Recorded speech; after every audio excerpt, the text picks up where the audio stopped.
Oh, sorry, Holmes. No. You couldn't have come at a better time. Well, I was afraid you were engaged. I am, very much so. Dr. Watson shares my love of all that is bizarre and outside the routine of everyday existence. It is at present impossible to say whether this case is an instance of crime or no. But suffice it to say that I know as little about Mr. Jabez Wilson as you do yourself, beyond the obvious facts. That he has done manual labor at some time, that he takes snuff, that he has been to China, and that he has done a considerable amount of writing lately. How in the name of good fortune did you know all that, Mr. Holmes? True as gospel, I once did manual labor. I started off as a ship's carpenter. Your hands, my good sir. The muscles of your right hand are more developed than the left. And the writing? What else could be indicated by the right cuff so very shiny for 5 inches? And the left sleeve with the smooth patch near the elbow where you lean it on the desk. But China? The fish. tattooed immediately above his right wrist. I have made a small study of tattoo marks, Mr. Wilson, and have even contributed to the literature of the subject. That trick of staining the fish scales a delicate pink is quite peculiar to China. When, in addition, I see a Chinese coin hanging from his watch chain, the matter becomes even more simple. Oh, never. I thought at first it was something clever, but now I see there's nothing in it after all. Oh. Now, I begin to think that my reputation, such as it is, will suffer shipwreck if I'm so candid. Omne ignotum pro magnifico. Everything becomes commonplace by explanation. Watson, that is a very loose translation. Oh, please, show the doctor that advertisement. Oh. There, you can read it for yourself, sir. To the Red-Headed League. On account of the bequest of the late Ezekiah Hopkins of Lebanon, Pennsylvania, USA, there is a vacancy open which entitles a member of the League to a salary of £4 a week for purely nominal services. All red-headed men, sound in body and mind, and above the age of 21 are eligible. Apply in person on Monday at 11 o'clock to Mr. Duncan Ross at the offices of the League, 7 Pope's Court, Fleet Street. Is this serious? It is a little off the beaten track, eh, Watson? Oh, would you make a note of the paper and the date? Evening Standard of Saturday the 27th of April, 2 months ago. Do try the city. Now, Mr. Wilson, off you go at scratch and tell us all about yourself. Oh, well, gentlemen, I have a small pawnbroking business in Saxe-Coburg Street, near the city. It's not a very large affair, it just gives me a living. I used to keep 2 assistants, but now I just keep the one. And to tell you the truth, I'd have a job to make it pay, but that he's willing to come at half wages so as to learn the business. About 2 months ago... What is the name of this obliging youth? Vincent. Vincent Spaulding. Oh, and he's not such a youth either, Mr. Holmes. He's difficult to say his age, but I couldn't wish for a smarter assistant. You seem most remarkably fortunate in having an employee who comes under the market price. I don't know that your assistant is not as remarkable as your advertisement. Oh, but he does have his faults. And never was there such a fellow for photography, always snapping away with his camera when he should be improving his mind, and then diving down into the cellar to develop the wretched thing. Still, on the whole, he's a good worker and no vice in him. It was he who first showed me the advertisement.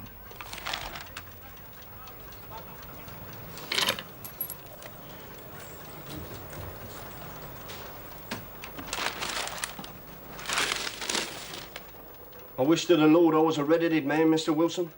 Why's that? Well, there's another vacancy in the League of Red-Headed Men.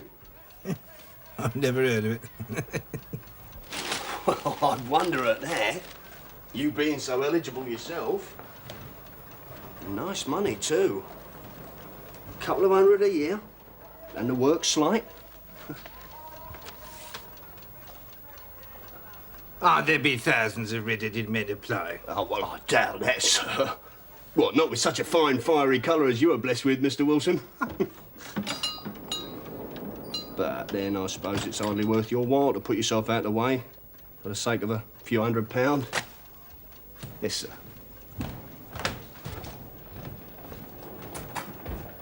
Well, I'm very much of a stay-at-home sort of person. Sometimes weeks on end without putting my foot over the doormat.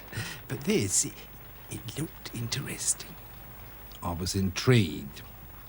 And young Vincent said he'd come with me. So on Monday morning, we shut up the shop and off we went. Now, Vincent, let's go back. I can't abide a crowd. Courage, Mr. Wilson. We're so near and so much at stake. Now, you pull your collar up. Hello, Jerry. And come along with me. Job all about this. Oh, it's the Times limit, mate. It wasn't in there 2 minutes.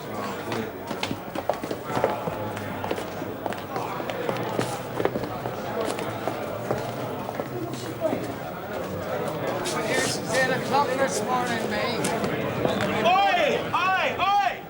A little less noise, please, gentlemen. Hey, Governor, playing a white man. Yeah. What's your game? Come on. Hey, Get out of it! Hey, get out! Hey, jumping in there, kill him! Excuse us,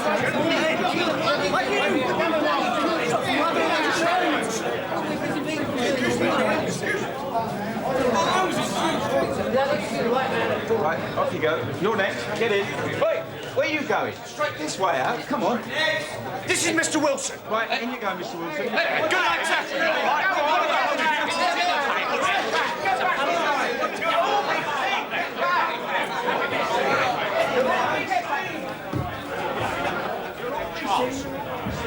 Admirably suited. Every requirement. Very fine. Congratulations, Mr. Wilson. It would be injustice to hesitate. You will, I'm sure, excuse me if I take an obvious precaution. Tears in your eyes. I perceive all is as it should be. We have to be careful. Twice deceived by wigs, once by paint. I could tell you tales of cobbler's wax that would disgust you with human nature. My name is Duncan Ross. I am myself a pensioner upon the fund left by a noble benefactor. Ah, I see you're about to question me about Mr. Ezekiah Hopkins. He was himself red-headed. In his youth, he left London for America, where he made many millions of dollars. On his death, it was found, he had instructed the trustees in his will to make life a little easier for the red-headed men in the town of his birth. Wonderful colouring. Now, what's your full name, Mr. Wilson? Jabez Wilson. Jabez Wilson. And are you a married man, Mr. Wilson? Do you have a family? No, I'm a widower. No, I never had any family. Oh, dear. Sad to hear you say that. The fund, of course, was for the propagation and spread of red-headed men, as well as for their maintenance. In another case, the objection might be fatal. However, I think we've got to stretch a point in favor of a man with such a head of hair as yours.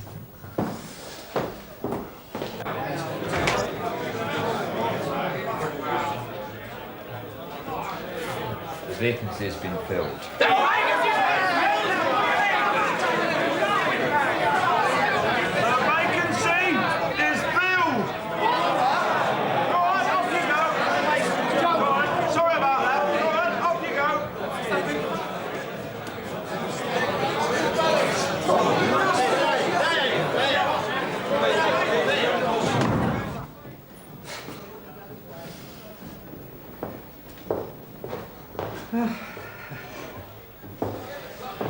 Now, when would you be free to start upon your new duties? Oh, well, it is rather awkward, as I do have a business already. What would be the hours? 10 till 2. Well, the mornings are quiet. Now, I do have an assistant. Yes, that would suit me very well. And the money mentioned, £4 a week. Correct. And the work? Purely nominal. Yes, well, what do you call purely nominal? Well, you have to stay in the office, or at least in the building the whole time. If you leave, you forfeit your whole position forever. The will is quite clear on that point. Oh, I shouldn't dream of leaving. No excuse will avail, neither sickness, business, nor anything else. Here you will remain, or else lose your billet. Oh, no, I am quite clear on that point, but what exactly is the work? It is to copy out the Encyclopedia Britannica. There is the first volume. You will supply the ink, paper, and pen. We will supply this desk and chair. Now, would you be free to start next Monday morning? Oh, yes, certainly. Then, once again, my congratulations, Mr. Jabez Wilson, on the most important position you've been fortunate enough to gain.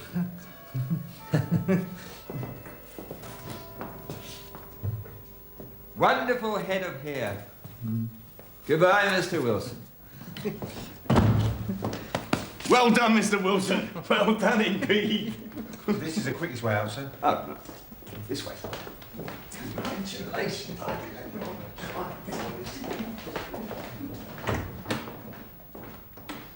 When I got home, the whole thing seemed, on reflection, to be quite ridiculous.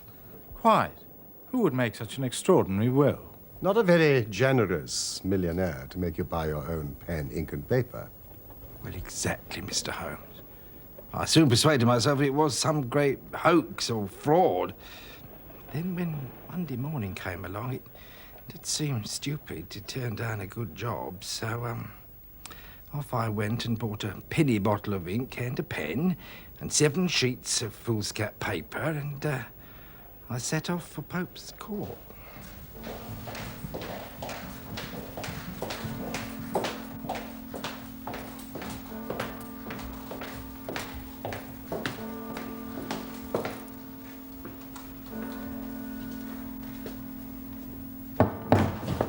Good morning, Mr. Wilson, and welcome on this stroll of air, I see. Well, to my surprise and delight, everything was as right as possible. The table was set out ready for me, and Mr. Duncan Ross was there to see I got fairly to work. My employment had truly begun. The schedule never varied. My work started at 10 o'clock and ended at 2 o'clock, with a small break for my lunch at 12:30. Every Saturday at 2 o'clock, Mr. Ross would come in and give me my money, I see. compliment me upon the amount that I'd written, and then we'd both leave. Mr. Ross locking the door after me. Artichokes, I find, were simply fascinating, you know. They have a kind of bloom on them. But Hannibal, I've also thought was A, but it was H after all. I thought that was very interesting. Good morning.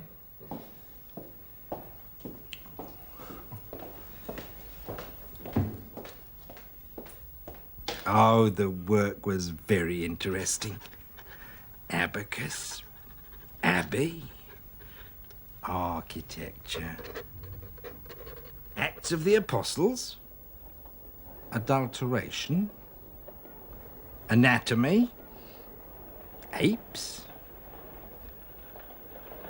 aqueducts. After 8 weeks, I'd fairly dealt with the letter A and was hoping with diligence to get on to B, when suddenly this morning the whole business came to an end. I went to my work as usual, but the door was shut and locked with a little square of cardboard hammered onto the middle panel.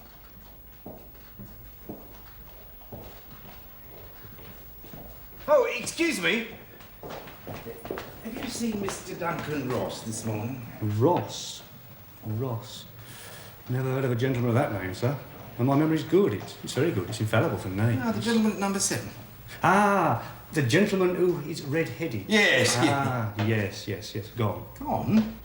Mr. William Morris, a solicitor using my room as a temporary convenience until his new premises were ready. Moved out yesterday. Paid in full. Doesn't owe a penny. William Morris, where can I find him? At his new offices. William Morris. 17 King Edward Street. Near St. Paul's. Oh, thank you.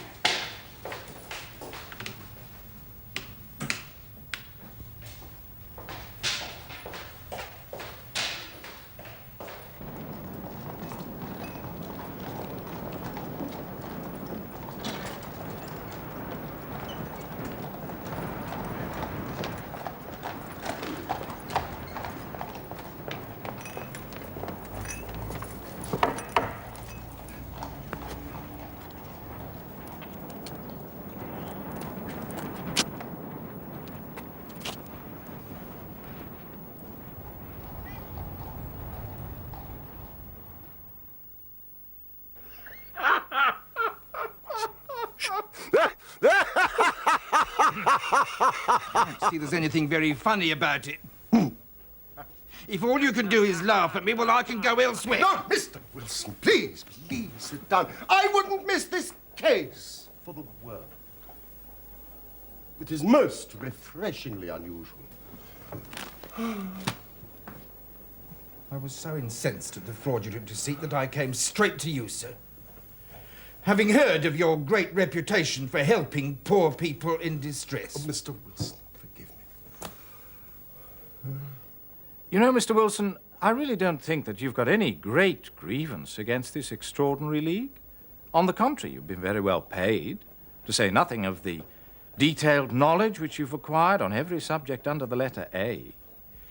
Yes, but what's the object of them playing this prank on me? That's what I want to know. This assistant of yours, how long has he been with you? Well, about 3 months. How did he come? Well, he answered to an advertisement. Was he the only applicant? No, I had 12 others. Why did you pick him? Well, he was handy and would come cheap. At half wages, in fact. Yes.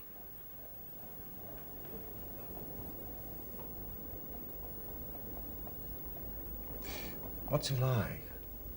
This Vincent Spaulding? Oh, well, he's tall, he's slightly built.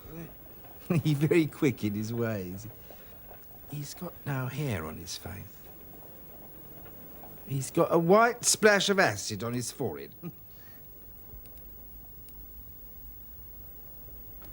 Have you ever observed whether his ears have been pierced for earrings?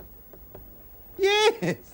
Yeah, he told me a gypsy had done it for him when he was a lad. He is still with you? Yes. Yeah, I would have just left him. Mr. Wilson. You will be at your shop if I should need you. Yeah, well, I had thought of shutting up shop at dinner time today because Vincent had suggested I spend the rest of the weekend with my sister in Barking. This whole business has upset my nerves very much. Well, you enjoy a restful weekend in Bath. Today's Saturday. By Monday, we should have a conclusion for you. In the matter of your fee. Don't worry about that. I believe it will be paid for by another.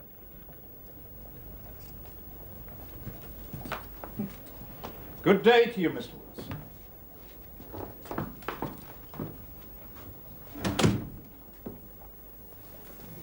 What do you make of it all, Watson? I make nothing of it. It's a most mysterious business. And yet there are graver issues hanging from this affair than at first sight appear.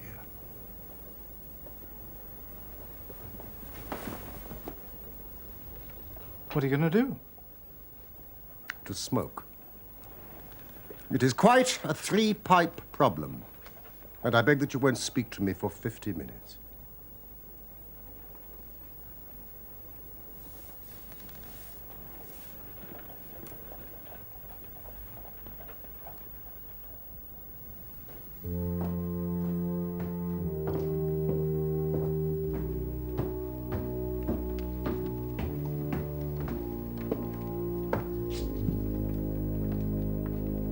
The business of the Red-Headed League is concluded, sir.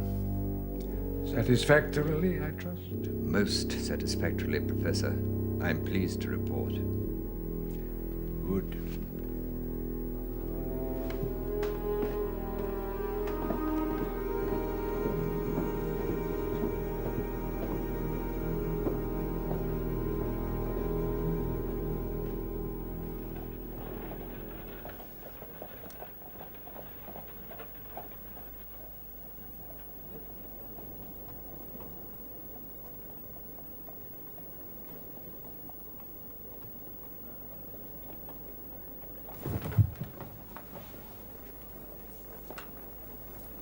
Come, Watson.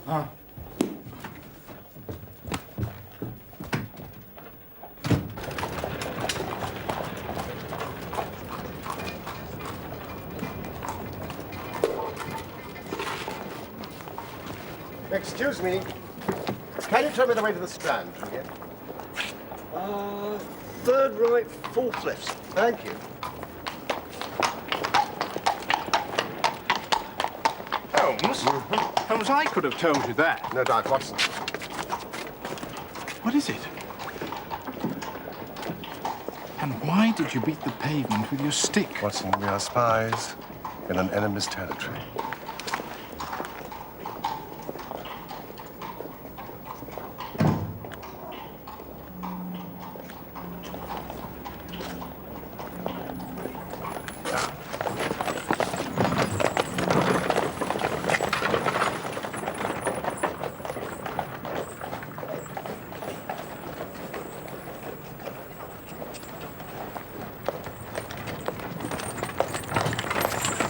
Hobby of mine to have an exact knowledge of London now. There is Mortimer's, the tobacconist, The little newspaper shop, Coburg branch of the City and Suburban Bank. McFarlane's carriage building depot, and the vegetarian restaurant around the corner. Watson, commit to memory. It is just possible that we're being observed.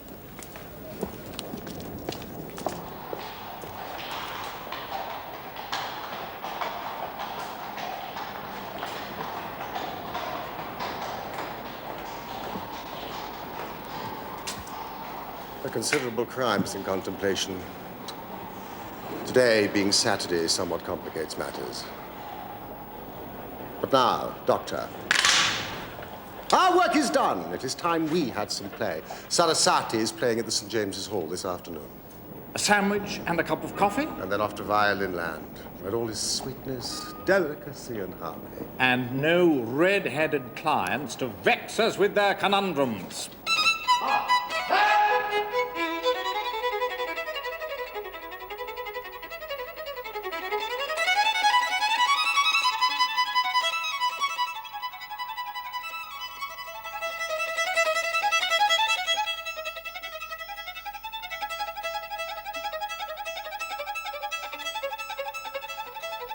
All the afternoon, he sat in the stalls, wrapped in the most perfect happiness, while his gently smiling face and his languid, dreamy eyes were as unlike those of Holmes the sleuth hound as it was possible to conceive.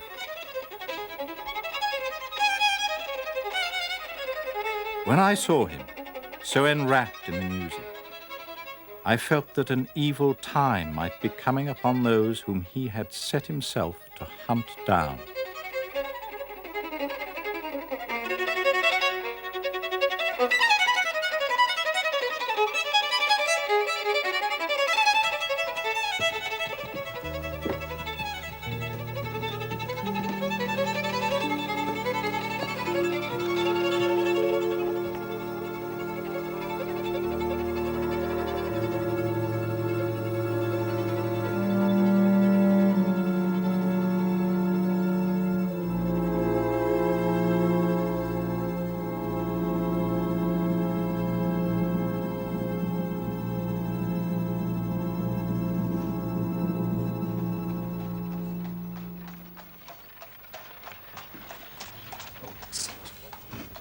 Excellent, Watson. You have a future as a cartographer. Ah, that'll be Thelmy Jones. I thought it was as well to have someone from Scotland Yard with us. He's an absolute imbecile at his profession, but he does have the tenacity of a lobster when he gets his claws into someone. Good evening, Jones. So, we're working in couples again, Mr. Holmes. Our friend here is a wonderful man for starting the chase. All he needs is an old dog to help him do the running down. Mr. Merriweather, my friend and colleague, Dr. Watson. How do you do, sir? Only hope a wild goose may not prove to be the end of our chase. I'm not personally in favor of amateur criminal investigators. You may place considerable confidence in Mr. Holmes. No, if you say so, Mr. Jones. Well, he has his own little methods, which, if he won't mind me saying so, are a little theoretical and fantastic. But he has the makings of a detective in him. Ah, But I do say, as I've said before, the Coburg branch of the bank is as well secured as any building in London. There is no possibility that you could be broken into. Even the insurance assessors agree on that point. and you, sir, should know, being not only the resident manager, but also the director. I should know, and I do know. And what is more, this is the first time for 27 years that I've missed my Saturday night of whist at my club. Oh, dear. And I find myself extremely inconvenienced. I think that you will find the game tonight much more exciting, and the stake will be for many, many thousands of pounds. And what will my reward be, Mr. Holmes? A young man called Clay. John Clay? Oh, how I'd like to get my hands on that devil. You shall. This young fella's a gentleman, as Mr. Holmes says, but he's turned against his class. He's as cunning as the devil, slippery as an eel, and he's turned crib-cracking and forgery into a fine art. His grandfather was a royal duke, and he himself was educated at Eton and Oxford. So, Watson, bring the gun. Come, gentlemen. Our cab is below.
are 2 keys to the vault. I have one.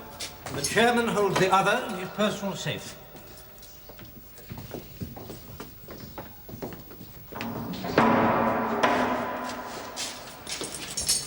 Well, you are certainly not vulnerable from above. Nor from below.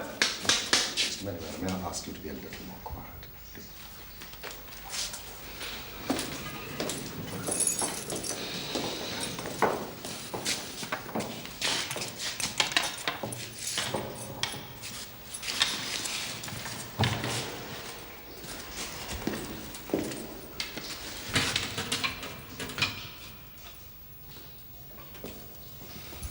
Might I get you to sit on one of those boxes and not to interfere?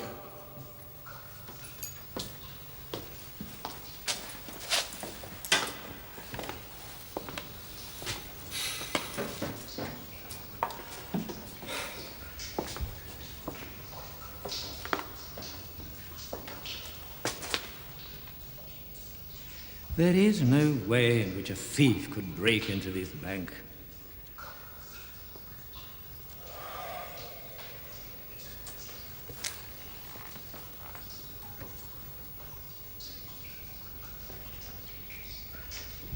Is it a special reason why a thief should want to break into this bank? Nothing particularly. Something in the past few months? Something that you have concealed from us? The information I have is confidential, known only to the directors of the bank. It is not to be divulged to members of the public. Not even amateur detectives. Private consulting detective, Mr. Merriweather. Unique in the annals of crime, I believe. Isn't that so, Inspector? Yes, Doctor. I advise you to cooperate with Mr. Holmes. Especially as at this moment I am trying to save your skin and that of your fellow directors. So what is it? Our French gold. We had occasion some months ago to strengthen our resources and borrowed for that purpose 60,000 napoleons from the Bank of France. Therefore, our reserve of bullion is much larger than is usual in such a branch of the bank. Where is this gold?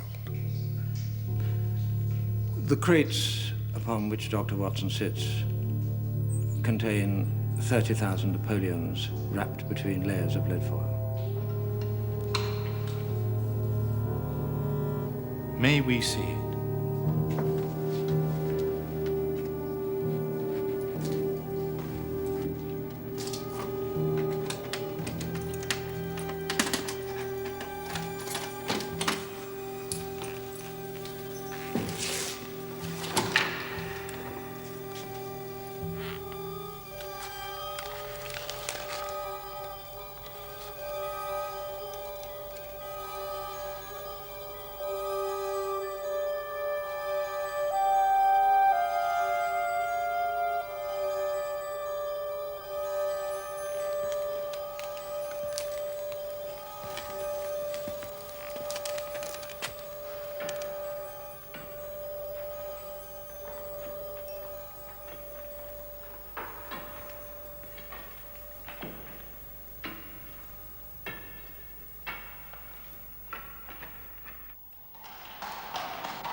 This is much bolder and larger in conception than I had first thought. Wouldn't you say, Jones? I would indeed. This Clay's more of an amateur adventurer or spur-of-the-moment criminal. This long planning's not Clay's style at all, sir. Unless it's a pawn. A much larger game. Mr. Merriweather, someone has had access to information of the most confidential sort. Careful plans have been laid. A mastermind has been at work. Are you suggesting that... I'm suggesting that it bears all the hallmarks of Professor Moriarty's work. Moriarty? And who is this Moriarty? We don't really know, sir. Well, that is, neither the police nor, I think, Mr. Sherlock Holmes have ever set eyes on him. Yet his name echoes and re-echoes throughout the underworld. It appears that he is a man of good birth and excellent education. But he has hereditary tendencies of the most diabolical kind. A criminal strain runs in his blood, which is increased and rendered infinitely more dangerous by his extraordinary mental powers. He is the organizer of half that is evil and nearly all that is undetected in this great city. He is never caught. His agent is caught, but the central power is never caught. Seldom even suspected. We shall not see the professor tonight.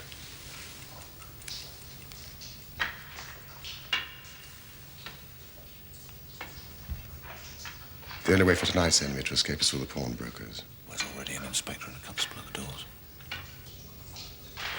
We have only a few moments before possession.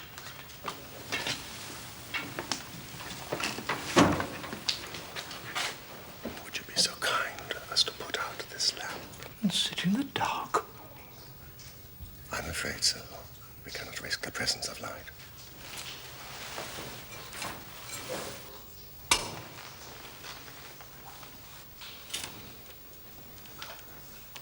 When I shine a light, close in swiftly.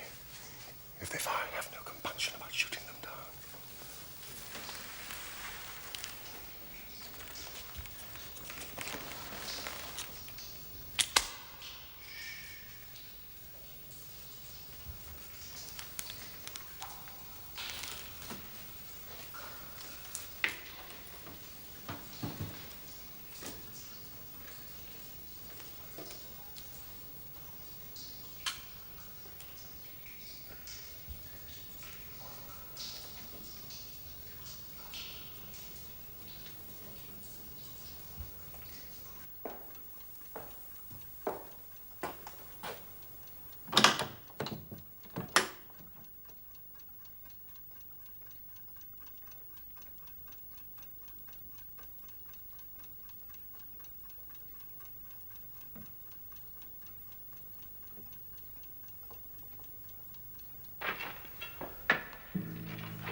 Great Scott! Jump, Archie, jump!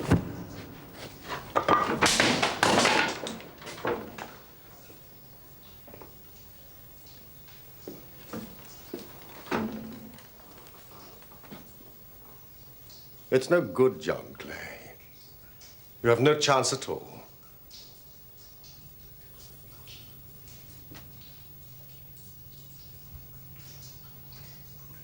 So I see. Though I fancy my pal is all right. At this moment, he is running into the welcoming arms of the police. You seem to have done the thing very completely. I must compliment you. And I you. I'm Sherlock Holmes, a private investigator. I didn't for a moment suspect you of being a policeman, Mr. Holmes. Come on, hold out. We're off at the Derbies. I beg you to take your filthy hands off me. You may not be aware that I have royal blood in my veins. And be so kind as to say sir and please when you address me. All right. Would you please, sir, mind marching upstairs where we'll get a cab to transport your highness to the police station? That's better.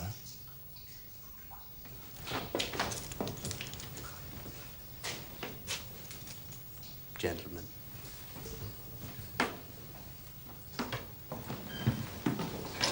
Oh, one question, Mr. Clay. Am I right in thinking that Professor Moriarty was somewhere behind the idea of the Red-Headed League? I suggest you keep that name off your lips, Mr. Holmes, if you value your future well-being.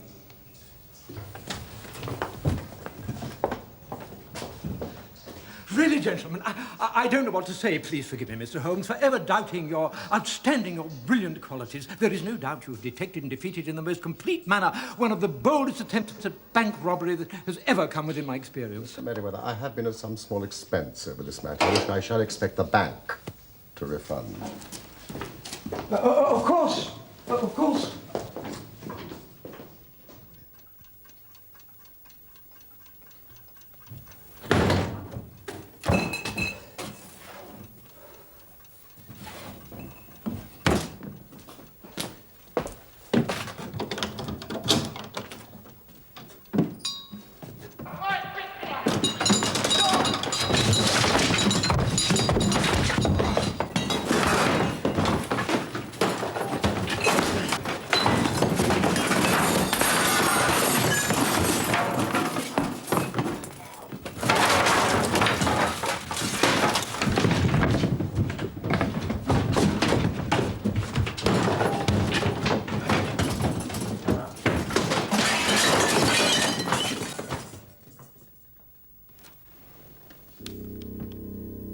It won't do, you know. It won't do.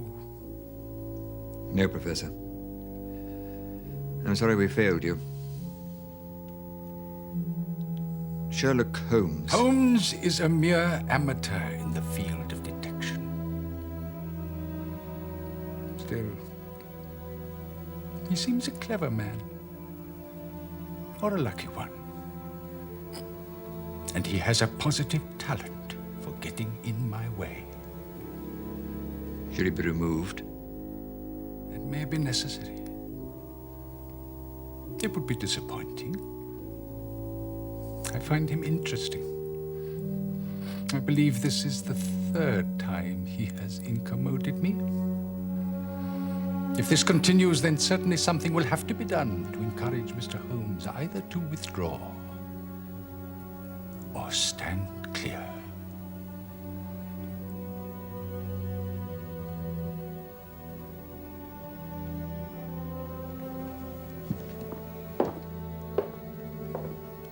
Thank you.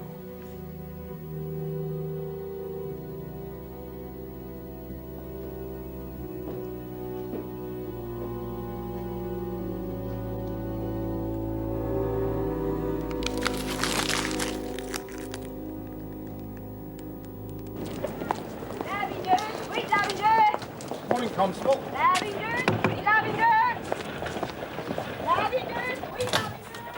Beg your pardon, Dr. Watson.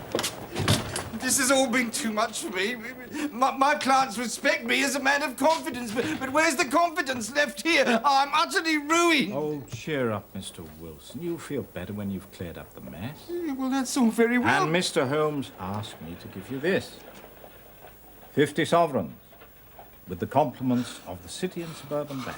Well, that's fair enough. Oh, Dr. Watson, this is more than acceptable.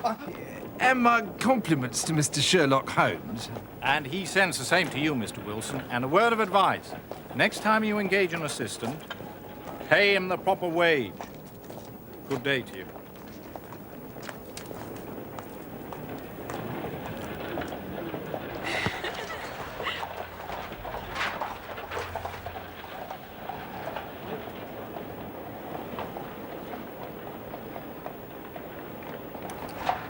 Oh. Holmes, I trust I am not more dense than my neighbours, and yet here I have seen what you have seen, heard what you have heard, and yet you have seen clearly not only what had happened, but what was about to happen, while to me the whole business was still confused and grotesque. Mr. Watson, recollect. When I heard that the assistant had come for half wages, it was obvious that he had some motive for securing the situation. Yes, but how did you know what his motive was? Had there been a woman in the house, I would have suspected immediately some vulgar intrigue.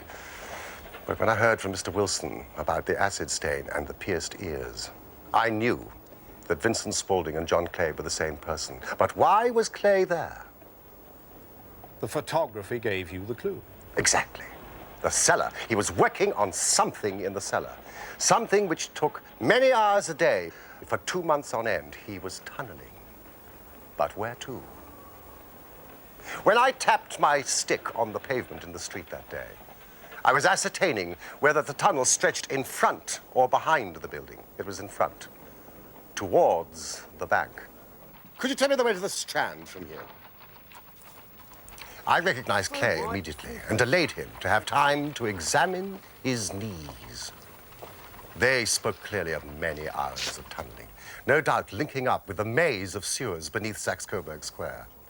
When they closed the Red-Headed League offices, it was a sign they no longer cared about Jabez Wilson's presence. In other words, the tunnel was complete. And that they would make the attempt on the Saturday was just a guess.